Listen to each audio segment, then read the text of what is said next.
Hey guys, this is Matthew. I hope everyone is doing good. Now, today's video, it's a rough topic. It's a rough topic, but it's not spoken about.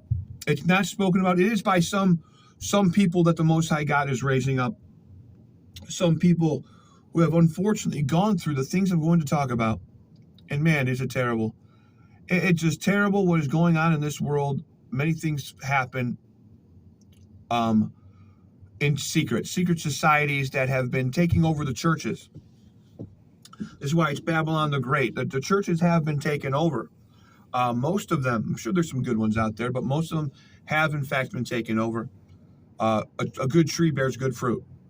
Bottom line, if there's sexual abuse going inside of a church, if there's domestic violence, if it's covered up, if it lies and scandals and all that stuff, it's just not a good tree.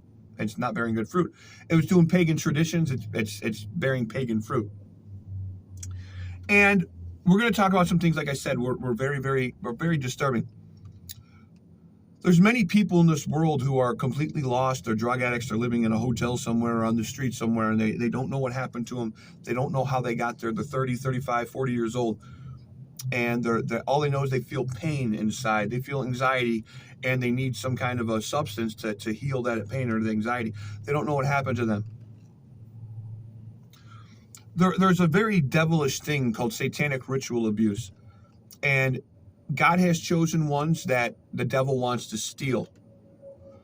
So the devil and his witches, his warlocks, his false pastors, his false religions, they can identify the chosen ones of the Most High God.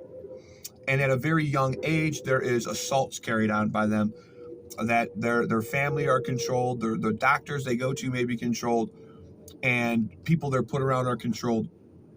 And children undergo horrible suffering, sexual abuse, sexual trauma, which is designed to open doors so the devil can later control them and use them as puppets throughout their lives. Okay? And what I'm going to say is very disturbing, but what it needs to be said. How do you set a captive free that you don't know how they got captive? It doesn't make sense, does it? You need to know how they were captive. So why do you hear about an overwhelming amount of sodomy of little children inside of churches? Why is it specifically sodomy? Because at the base of the spine is a bundle of nerves. And when a child is traumatized and harmed in that way, it causes a shift in the mind, like the third eye, the pineal gland. It causes a shift which makes them to be able to be controlled, gives them a host. They can be controlled by the enemy. The devil comes to kill, steal, and destroy, and by any means he will accomplish this, even if it's the most disgusting thing you could ever think of, a child, that happening to a child. This is when someone does that to a child, it opens a doorway. They're opened up like a chalice. The soul, the mind gets fragmented. And through the fragmented parts, open doors happen. They feel the pain of depression. They feel the worry of anxiety. That's because a part of, they know something is wrong, but they don't know what it is. It's not being treated by medicine. It's because part of your soul has been fragmented. You need Jesus through prayer and fasting and deliverance and maybe even talk therapy. You need that soul to be healed. And inside the fragment, a negative host can stay inside that hole. Well, you're wounded from childhood abuse. Well, there could be an entity gaining access to your heart, mind, body, and soul through this fragment. Well, John just can't kick addiction. Why can't this loser just get over those addictions already? Because his soul is fragmented and there's a demonic entity that's taken root. That's why. Because you took little Johnny to a church where he was sodomized, and now you don't know what's wrong with your kid, but you did nothing wrong, right? Wrong. My people perish from a lack of knowledge. Come out of Babylon the Great. Very simple. People take their children to churches and bad school institutions and evil doctors, or they're naive and they let them go with bad babysitters. The devil targets children for a reason. Children are the future. What's the song? Treat them well and let them lead the way. The devil says the children are the future. Let me abuse them so bad and traumatize them so bad, I can be the puppet master in their life. That's what we're up against. And now, with the fragmented soul and the demonic ritual abuse, there's also technology on top of it in 2024.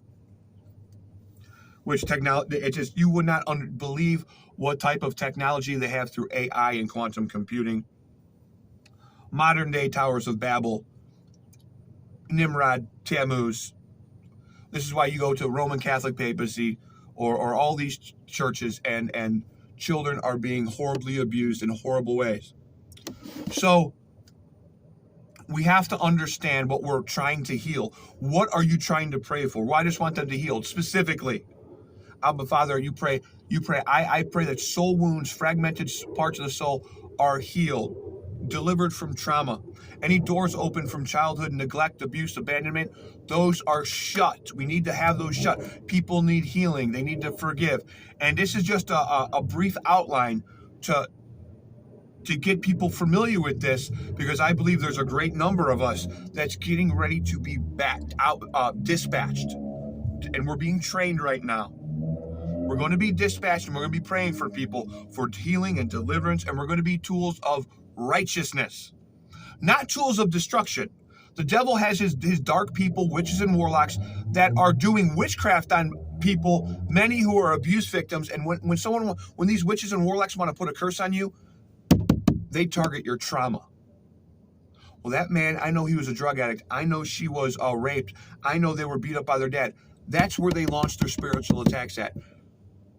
It's vile. It's disgusting. It's morbid. I don't even know how one could do such things and then be physically able to look at yourself in the mirror unless you are a narcissistic psychopath, reprobate, given over to Satan himself. It's disgusting. As children of Jesus of Nazareth, we follow his lead as healers. Okay, he was a healer. He was a deliverer. He set the captives free, proclaiming the year of the Lord and the destruction coming. So we are to heal the wounded. Don't judge them not. You see someone standing on a street corner, they're suffering. Don't look down at them like they're a piece of garbage. Go talk to them. Pray for them. Ask questions. Be a good Samaritan. Go the extra mile. Be a healer. Do good, not bad. Set the captives free. Don't put the captives in more bondage. If you are working against children of God, doing witchcraft and sorcery, you need an epiphany. You need an epiphany, and a strong epiphany now. Do not come against the Most High God. Judgment is coming. Repent before the kingdom of the Most High God is at hand. Let's get out there, guys. Let's be the end time saints, not the end time villains, not the end time devils, not the end time demons. Let's be the end time saints who do good things: healing, deliverance, love, joy, peace, kindness, helping, not hurting. Let God be the judge. Let's do the good work. Go the extra mile. Be the good Samaritan. Be blessed in Jesus of Nazareth's name.